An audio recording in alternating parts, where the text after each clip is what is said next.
Chocolate hero Manoj ಲೈಫ್ನ ಒಂದಷ್ಟು interesting ವಿಷಯಗಳನ್ನು ನಾವೀಗಾಗಲೇ ನೋಡಿದ್ದೀವಿ. ಹೇಗೆ ಅವರ ಆ್ಯಕ್ಟಿಂಗ್ ಜರ್ನಿ ಶುರುವಾಯಿತು, ತೆಲುಗುನಲ್ಲಿ ಮೊದಲ ಸೀರಿಯಲ್ ಮಾಡಿದ್ದು ಹೇಗೆ, ಕನ್ನಡಕ್ಕೆ ಹೇಗೆ ಎಂಟ್ರಿ ಆಯಿತು, ಹೀಗೆ ಅವರ ಲೈಫ್ ಇಂಟ್ರೆಸ್ಟಿಂಗ್ ವಿಷಯಗಳನ್ನು ನೋಡಿದ್ವಿ. ಇಷ್ಟೇ ಅಲ್ಲ, ಇನ್ನೂ ಇದೆ, ಅವರಿಗೆ ಏನೆಲ್ಲ ಕನಸು ಇದೆ, ಯಾವ ರೀತಿ ಹುಡುಗಿ ಬೇಕು ಅನ್ನೋದನ್ನು ಈ ಇಂಟರ್ವ್ಯೂನಲ್ಲಿ ಹೇಳಿದ್ದಾರೆ. Have a look. ನನ್ನ ಸ್ಟೈಲು ಬೇರೆನೆ, ನನ್ನ ದಿಲ್ಲು ಬೇರೆನೆ, ನನ್ನ ಮುಂದೆ ಯಾರು ಇಲ್ಲ, ನನ್ನ ಸ್ಪೀಡ್ ಬೇರೆನೆ. ತೆಲುಗಿನಲ್ಲಿ ಆಕ್ಟ್ ಮಾಡ್ಬೇಕಾದ್ರೆ ನಮ್ಮ ಕನ್ನಡದವರು ಹೇಗ್ ಸಪೋರ್ಟ್ ಮಾಡಿದ್ರು? ತುಂಬ ಜನ ಕನ್ನಡ ಒಂದು ಪ್ರಾಜೆಕ್ಟ್ ಮಾಡಿ ಹೋದವರಿದ್ದಾರೆ. ನಾನು ಡೈರೆಕ್ಟಾಗಿ ತೆಲುಗಿಗೆ ಹೋಗಿದ್ದು, ಅಂದರೆ ಕನ್ನಡ ಮಾಡ್ದೇನೆ ಅಲ್ಲಿಗೆ ಡೈರೆಕ್ಟಾಗಿ ಹೋಗಿರೋವಂಥದ್ದು. ಡೆಫಿನೆಟ್ಲಿ ಇವಾಗ ನಮ್ಮ ಇಂಡಸ್ಟ್ರಿಗೆ ಬೇರೆಯವ್ರು ಬಂದರೆ ಜನ ಅದನ್ನು ಅಕ್ಸೆಪ್ಟ್ ಮಾಡಲ್ಲ ಅಷ್ಟು ಬೇಗ. ಸೊ ಅದೇ ಥರ ಅವ್ರಿಗೂ ಅದೊಂದು ಸ್ವಲ್ಪ ಅಸಮಾಧಾನ ಇರುತ್ತೆ. ಬಟ್ ತುಂಬ ಸಪೋರ್ಟ್ ಮಾಡ್ತಾರೆ, ಇಲ್ಲ ಅಂತಿಲ್ಲ. ಅಂದರೆ ಒಂದ್ಸಲ ಅಕ್ಸೆಪ್ಟ್ ಮಾಡಿದ್ಮೇಲೆ, ಹೇಳಿದ್ಮೇಲೆ ತುಂಬ ಚೆನ್ನಾಗಿ ಟ್ರೀಟ್ ಮಾಡ್ತಾರೆ. ಆ್ಯಂಡ್ ಇಲ್ಲಿಂದ ಅಲ್ಲಿ ಹೋದಾಗ, ನಾವು ತೆಲುಗು ಗೊತ್ತಿಲ್ಲದೆ ಹೋದಾಗ, ನಾವು ಕಲ್ತು ಮಾಡಿದಾಗ ಅಪ್ರಿಷಿಯೇಟ್ ಮಾಡ್ತಾರೆ ಆ್ಯಂಡ್ ಇಷ್ಟನ್ನು ಪಡ್ತಾರೆ. ಇವಾಗ ಎಷ್ಟೋ ಜನ ಅಲ್ಲಿನೂ ತುಂಬ ಹಿಟ್ ಸೀರಿಯಲ್ಸ್ ಕೊಟ್ಟಿದ್ದಾರೆ. ಸೊ ಹಾಗೆ ಹೋಗ್ತಾ ಇದೆ. ಯಾವ್ಯಾವ ಭಾಷೆಯಲ್ಲಿ ಆಕ್ಟ್ ಮಾಡಿದ್ದೀರಾ? ನನಗೆ ಆ್ಯಕ್ಚುಲಿ ಎಲ್ಲ ಲ್ಯಾಂಗ್ವೇಜಲ್ಲಿ ಮಾಡೋ ಆಸೆ ಇದೆ. ತೆಲುಗು ಮಾಡ್ತಿರುವಾಗನೇ ಮಲಯಾಳಂಗೆ ನನಗೆ ಬಂದಿತ್ತು. ಬಟ್ ಅದು ಕೊಚ್ಚಿನಲ್ಲಿರೋದು, ನಾನು ಹೈದ್ರಾಬಾದಿಂದ ಕೊಚ್ಚಿನ ಹೋಗೋದಕ್ಕೆ ಕಷ್ಟ ಆಗುತ್ತೆ. ಬಟ್ ನನಗೆ ಮಲಯಾಳಂ ಪ್ರಾಬ್ಲಮ್ ಇಲ್ಲ, ನನಗೆ ಮಲಯಾಳಂ ಬರುತ್ತೆ. ಸೊ ಅದು ಮಾಡ್ಬೋದಿತ್ತು ಅಂತ ಅನಿಸ್ತು. ಆ್ಯಂಡ್ ತಮಿಳು ಮಾಡಬೇಕು ಅಂತಲೂ ಆಸೆ ಇದೆ. ಅಂದರೆ ಏನೂ ಇಲ್ಲ, ಎಲ್ಲ ಲ್ಯಾಂಗ್ವೇಜಲ್ಲಿ ವಿ ಆರ್ ಆ್ಯಕ್ಟರ್ಸ್. ಯಾವ ಭಾಷೆ ಅಂತ ಇದಿರಬಾರ್ದು, ಎಲ್ಲ ಭಾಷೆಯಲ್ಲೂ ಮಾಡಬೇಕು. ಬಟ್ ಕನ್ನಡದ ಮೇಲೆ ಜಾಸ್ತಿ ಪ್ರೀತಿ ಇರಬೇಕು. ಯಾಕೆಂದರೆ ನಮಗೆ ಅಲ್ಲಿ ಸೆಟ್ಸಲ್ಲಿ ಕನ್ನಡದವ್ರು ಯಾರಾದರೂ ಸಿಕ್ಕಿದ್ರೆ ಕನ್ನಡ ಅಂತ ಅಂದ ತಕ್ಷಣ ನಾವು ಫುಲ್ ಕ್ಲೋಸ್ ಆಗಿಬಿಡ್ತೀವಿ. ನಾವು ಲಿಟ್ರಲಿ ನಮಗೊಂಥರ ಜೀವ ಬಂದಿರೋ ಥರ ಅಲ್ಲಿ ಬೇರೆ ಸ್ಟೇಟಲ್ಲಿ ನಮಗೆ ಕನ್ನಡದವ್ರು ಸಿಕ್ಕಿದ್ರೆ. ಆ್ಯಂಡ್ ಬೇಗ ಅಲ್ಲಿ ಕನೆಕ್ಟ್ ಆಗಿಬಿಡ್ತೀವಿ ನಾವು. ಯಾಕೆಂದರೆ ಅವರು ಮನೆ ಬಿಟ್ಟು ಬಂದಿರ್ತಾರೆ, ನಾವು ಮನೆ ಬಿಟ್ಟು ಹೋಗಿರ್ತೀವಿ. ಅಲ್ಲೊಬ್ರು ನಮ್ಮ ಭಾಷೆಯಲ್ಲಿ ಮಾತಾಡೋರು ಸಿಕ್ಕಿದಾಗ ದಟ್ಸ್ ಎ ಡಿಫ್ರೆಂಟ್ ಥಿಂಗ್. ಅದೊಂದು ಖುಷಿ ಆಗುತ್ತೆ. ಬಟ್ ತಮಿಳ್ ಮಾಡೋಕ್ಕೆ ನನಗೆ ಡೇಟ್ಸ್ ಅಡ್ಜಸ್ಟ್ ಆಗ್ತಾ ಇರಲಿಲ್ಲ. ತೆಲುಗುದಲ್ಲಿ ಆಲ್ಟರ್ನೇಟಿವ್ ವೀಕ್ಸ್ ಹೋಗ್ತಾರೆ, ಅಲ್ಲಿ 1 to 15, 15 to 30 ಆ ಥರ ಮಾಡ್ತಾರೆ. ಸಿನಿಮಾಗಳಲ್ಲಿ ಯಾವ ಪಾತ್ರ ಮಾಡೋಕೆ ತುಂಬಾ ಇಷ್ಟ? ನನಗೆ ಆ್ಯಕ್ಚುಲಿ ನನಗೆ ವಿಲನ್ ಲುಕ್ಕೆ ಇದಾಗತ್ತೆ ಅಂತ ಅನಿಸುತ್ತೆ.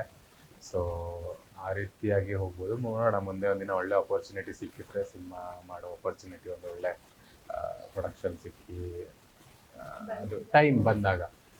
ಆ್ಯಕ್ಚುಲಿ ತೆಲುಗು ಮಾಡ್ತಿದ್ದಾಗ ಒಂದು ತೆಲುಗುದೇ ಬಂದಿತ್ತು. ಆವಾಗ ನನಗೆ ಮಾಡೋದಕ್ಕೆ, ಅಂದರೆ ಸೀರಿಯಲ್ ಮಾಡ್ತಾ ಇರುವಾಗ ನಿಮಗೆ ಬೇರೆ ಡೇಟ್ ಸಜೆಸ್ಟ್ ಮಾಡೋಕ್ಕಾಗಲ್ಲ, ನಾನು ಸುಮ್ಮನಾದೆ. ಆ್ಯಂಡ್ ಕನ್ನಡದಲ್ಲೂ ಒಂದು ಕೇಳಿದ್ರು, ಆಮೇಲೆ ಅದು ಆಗಿಲ್ಲ. ಸೊ ಮೂವೀಸ್ ಹೆಂಗಂದರೆ, ಮೂವೀಸ್ ಅದು ಹೇಳೋ ಟೈಮಿಗೆ ಆಗಲ್ಲ. ನಾವು ಸೀರಿಯಲ್ ಮಾಡ್ತಿರುವಾಗ ಮೂವಿ ಮಾಡೋದಕ್ಕೂ ಕಷ್ಟ ಆಗುತ್ತೆ.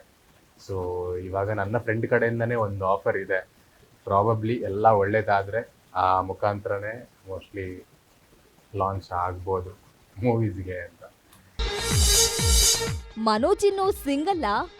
I am single. ಮ್ಯಾರಿಡ್ ಆಗೋಕ್ಕೆ ಸಾಧ್ಯನೇ ಇಲ್ಲ. ಇನ್ನೂ ಟೈಮ್ ಇದೆ. ಬಟ್ ಮನೇಲಿ ಟೈಮ್ ಇದೆ ಅಂತ ಅಂದ್ಕೊಳ್ಳಲ್ಲ. ಮನೇಲಿ ಒಂದು 3-4 ಇಯರ್ಸಿಂದನೇ ಅವರು ಸ್ಟಾರ್ಟ್ ಮಾಡಿದ್ದಾರೆ ಮದುವೆ ಆಗು ಅಂತ. ನನಗೆ ಫ್ಯಾಮಿಲಿ ಒತ್ತಾಯಕ್ಕೋಸ್ಕರ ಅಥವಾ ಇನ್ನೊಬ್ರಿಗೆ ಒತ್ತಾಯಕ್ಕೋಸ್ಕರ ನಾನು ಮದುವೆ ಆಗೋಕ್ಕೆ ಇಷ್ಟಪಡಲ್ಲ. ನನ್ನದೇ ಆದ ಒಂದು ಕೆಲವೊಂದು ಕರಿಯರ್ನ ಸೆಟ್ ಮಾಡ್ಕೊಳ್ಳೋ ಟೈಮು. ಅಂದರೆ ಕರಿಯರ್ನ ಸೆಟ್ ಮಾಡ್ಕೊಳ್ತೀನಿ ಅಂತ ಹಂಗೆ ಕೂತ್ರೆ ನಿಮ್ಮ ಕೆರಿಯರ್ ಅಂತೂ ನೀವು ಸೆಟ್ಲ್ ಆಗಲ್ಲ.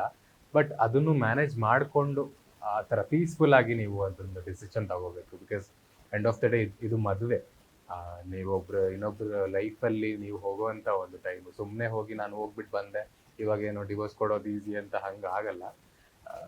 ಸೊ ಆ ಒಂದು ಟೈಮ್ ಬರಬೇಕು, ಆ ಒಂದು ವ್ಯಕ್ತಿ ಸಿಗಬೇಕು ನನಗೆ. ಅಂದರೆ ನನ್ನನ್ನು ಅರ್ಥ ಮಾಡ್ಕೊಳ್ಳೋದು ಸ್ವಲ್ಪ ಕಷ್ಟ ಇದೆ. ಸೊ ನನಗೆ ಟೈಮ್ ಸ್ಪೆಂಡ್ ಮಾಡಬೇಕು ಆ ಒಂದು ವ್ಯಕ್ತಿ ಜೊತೆ. ಆವಾಗನೇ ಆ ಒಂದು ಅಂಡರ್ಸ್ಟ್ಯಾಂಡಿಂಗ್ ಬರೋಕ್ಕೆ ಸಾಧ್ಯ.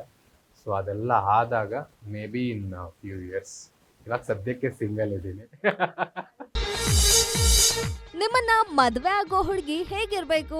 ಕನ್ನಡದ ಹುಡುಗಿನೇ ಬೇಕು ಅಂತ ಒಂದು ಇದಿದೆ. ಯಾಕಂದರೆ ಅಲ್ಲಿ ಹೋದಾಗ ನಿಮಗೆ ತೆಲುಗು ಹುಡುಗಿನ ಸೆಟ್ ಮಾಡ್ತೀನಿ ಅಂತೆಲ್ಲ ಹೇಳಿದರು. But end of the day ಅದು ಆಗಲ್ಲ. ಯಾಕಂದರೆ ಕನ್ನಡದ ಆ ಒಂದು ಇದಿರುತ್ತಲ್ಲ. ಸೊ ಕನ್ನಡದವರೇ ಬೇಕು ಅಂತ. ನಿಮ್ಮ ಮನೆಯಲ್ಲಿ ಲವ್ ಮ್ಯಾರೇಜ್ ಒಪ್ಕೊಳ್ತಾರಾ? ನಮ್ಮ ಮನೇಲಿ ಲವ್ ಮ್ಯಾರೇಜ್ ಅಷ್ಟು ಒಂದು ಇದಿಲ್ಲ. ಅಂದರೆ ನಮ್ಮ ಫ್ಯಾಮಿಲಿಯಲ್ಲಿನೇ ಒಂದು ಪ್ರಪೋಸಲ್ ಇದೆ, ಅದನ್ನೇ ಇದು ಮಾಡ್ತಾ ಇದ್ದಾರೆ. ಬಟ್ ಒಂದೆರಡು ಪ್ರಪೋಸಲ್ ನಮ್ಮ ಫ್ಯಾಮಿಲಿಯಲ್ಲೇ ಇದೆ. ಸೊ ನಮ್ಮಪ್ಪ ಅದಕ್ಕೆ ಸಪೋರ್ಟ್ ಮಾಡೋದು. ಬಟ್ ಗೊತ್ತಿಲ್ಲ, ಮುಂದೆ ಒಂದಿನ ನಾನು ಲವ್ ಮಾಡಿ ಅದೆಲ್ಲ ಓಕೆ ಆದರೆ ಪ್ರಾಬಬ್ಲಿ ಅವರು ಸಪೋರ್ಟ್ ಮಾಡಬಹುದು. ಇವಾಗ ನಮ್ಮ ಸೀರಿಯಲಲ್ಲೂ ಅದೇ ಸ್ಟೋರಿ ನಡೀತಾ ಇದೆ. ಅವರು ಹೇಳೋ ಒಂದು ಹುಡುಗಿ ಬೇರೆ, ನಾನು ಇಷ್ಟಪಡೋ ಒಂದು ಹುಡುಗಿ ಬೇರೆ. ಇವಾಗ ಸದ್ಯಕ್ಕೆ ನಾನು ನನ್ನ ಮೈಂಡ್ನ ಈ ಲವ್ ವಿಷಯದಲ್ಲಿ ಡಿಸ್ಟ್ರಾಕ್ಟ್ ಮಾಡ್ಕೊಳ್ಳಲ್ಲ. ನನ್ನ ಕೆರಿಯರ್ ಸೆಟ್ ಮಾಡ್ಕೊಳ್ಳೋ ಟೈಮ್ ಇದು. ಆ ಥರ ಲವ್ ಅಂತ ಬಂದಾಗ ನಾನು ಕೂಡ ಅಲ್ಲಿನೂ 100% ಕೊಡಬೇಕಾಗತ್ತೆ. ಸೊ ಆ ಕಾನ್ಸಂಟ್ರೇಷನು, ಆ ಎಫರ್ಟ್ಸ್ ಎಲ್ಲ ನಾನು ಇಲ್ಲಿ ಇವಾಗ ಕೊಡಬೇಕಾಗಿದೆ. ಆ್ಯಂಡ್ ಲವ್ ಮಾಡ್ತಿದ್ದಾಗ ಬಿಗಿನಿಂಗಲ್ಲಿ ಚೆನ್ನಾಗಿರುತ್ತೆ, ಆಮೇಲೆ ಕಷ್ಟ ಆಗುತ್ತೆ. ಅಂದರೆ ಇಲ್ಲಿ ಕನ್ನಡ ಮಾಡುವಾಗ ಇಟ್ ಅಫೆಕ್ಟ್ಸ್.